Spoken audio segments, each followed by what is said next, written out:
ہیں عبدالغفور حیدری صاحب نے اس وقت میں جوائن کیا ہے۔ Sir thank you so much for your time. یہ بتائیے گا سر، مولانا فضل الرحمان بھی الیکشنز کا مطالبہ کر رہے ہیں، آپ کو لگتا ہے الیکشنز ہو جائیں گے یا الیکشنز ہو جانے چاہیے؟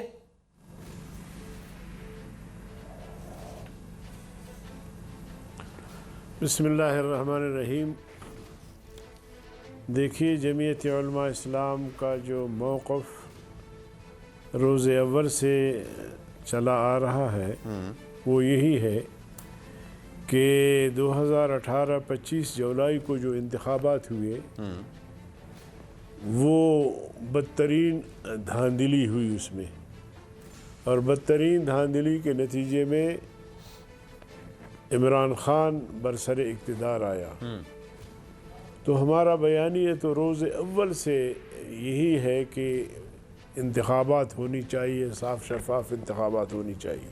اچھا، لیکن اپوزیشن میں چونکہ باقی ساری جماعتیں بھی تھی تو اس لیے ہم نے کسی حد تک ان کی رائے کا احترام کیا اور پارلیمان میں گئے، حلف اٹھایا، بلکہ ہم تو کہتے تھے کہ حلف بھی نہ اٹھایا جائے، اور پھر یہ کہ پارلیمنٹ کے اندر رہ کر جو ہے وہ ہم کردار ادا کریں گے۔ اچھا، مگر جمعیت علماء اسلام نے اس تمام تر کے باوجود پورے ملک میں ہم نے 15 ملین مارچ کیے اور پھر آزادی مارچ کیا، اور اس کا مقصد یہی تھا کہ انتخابات جلد سے جلد ہونی چاہیے۔ ٹھیک ہے۔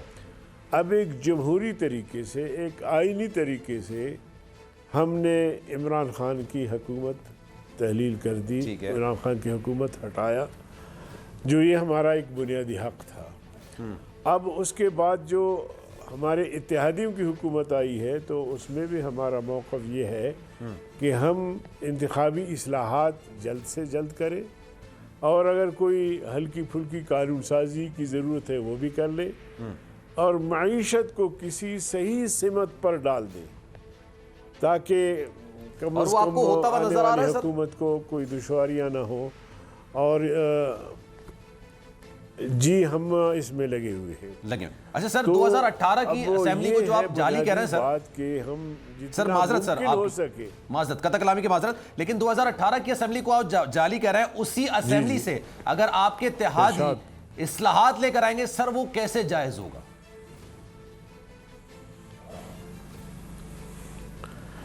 دیکھیے، جو ہم اپوزیشن میں جتنے بھی پارلیمانی پارٹیز ہیں وہ تو ان کے خلاف دھاندلی ہوئی نا۔ جو اپوزیشن میں کے اراکین ہیں جو اس وقت حکومت میں شامل ہے، ہم تو سمجھتے ہیں کہ یہ دھاندلی کے پیداوار نہیں ہے، دھاندلی کی پیداوار عمران حکومت تھی، جو اللہ کے فضل و کرم سے اور ہماری طویل جدوجہد اور آئینی اور دستوری جدوجہد کے نتیجے میں وہ ہٹ گئی ہے۔ اب جو اس وقت حکومت ہے وہ ہمارے اتحادیوں کی حکومت ہے، جو اپنے ووٹوں سے کامیاب ہو کر آئے ہیں اور یہ آئینی اصلاحات کر سکتے ہیں۔ سر یہ آپ کو جو لگتا نہیں ہے کہ یہ جو آپ کا ایک سوچ ہے یا آپ کا نظریہ ہے کہ آپ کے مخالفین اگر ووٹ لیں تو وہ جعلی ہے، آپ اگر ووٹ لیں تو وہ اصل ہے، لوگ اس بات کو کیسے ایکسپٹ کریں گے سر؟ یا تو سارے جعلی ہیں یا سارے اصل ہیں؟ لوگوں نے قبول دیکھیں لوگوں نے ہماری بات کو قبول کیا، اچھا، ہمارے موقف کو تسلیم کیا، تبھی تو یہ انقلاب آیا۔ اور آپ دیکھتے تھے ہمارے جلسوں میں لاکھوں لوگ ہوتے تھے، اور ہم نے آزادی مارچ کا جو آغاز کیا کراچی سے، اس میں بھی لاکھوں لوگ تھے، پرامن آئے، یہاں احتجاج کیا۔ تو ہمارے موقف کو لوگوں نے تسلیم کیا، اور آج بھی اگر عام آدمی سے آپ پوچھیں گے تو وہ یہی کہے گا کہ 2018 کے الیکشن میں دھاندلی ہوئی۔ ٹھیک ہے سر، اسی بات کو میں آگے آپ کی بات کو آگے لے کے چلتا ہوں۔ سر خان صاحب کے جلسوں میں بھی لوگوں کی بڑی تعداد ہے سر، اپوزیشن میں جتنی سیٹ،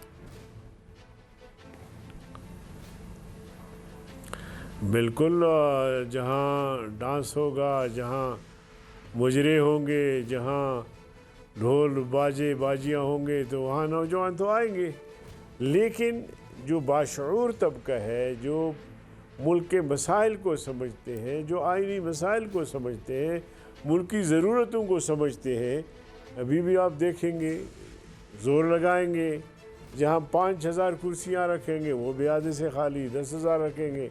ابھی 20 لاکھ کا اعلان کیا ہے، ابھی دیکھتے ہیں کہ وہ کتنے لوگ لا سکتے ہیں. اور پھر ساتھ ساتھ دھمکی بھی دیتے ہیں، اداروں پہ بھی تنقید کرتے ہیں، فوج پہ بھی تنقید کرتے ہیں. تو یہ پھر مطلب سر عبدالغفور حیدری صاحب معذرت، لیکن میں ایک بات آپ سے اختلاف کروں گا. سر جلسہ کسی کا بھی ہو، لیکن یہ جو آپ نے مجرا لفظ استعمال کیا، آپ کو نہیں لگتا یہ غیر اخلاقی لفظ ہے؟ کیونکہ وہاں پر مائیں بہنیں سب آتی ہیں، یہ لفظ استعمال کرنا آپ کو نہیں لگتا کہ سر یہ چلو اگر آپ اس کو غیر اخلاقی سمجھتے ہیں سر غیر تو اخلاقی میں ہے سر. معذرت کرتا ہوں، لیکن بنیادی بات یہ ہے کہ آپ بھی دیکھ رہے ہوتے، آپ بھی دیکھ رہے ہوتے، آپ نے کبھی نہیں دیکھا یہ جو انہوں نے دھرنے دیے ڈی چوک پہ، وہاں آپ نے کچھ نہیں دیکھا، کچھ نہیں سنا. یہ ساری چیزیں ہوتی رہی ہیں. مریم نواز صاحبہ کے جلسے میں نہیں ہوتا یہ سب کچھ؟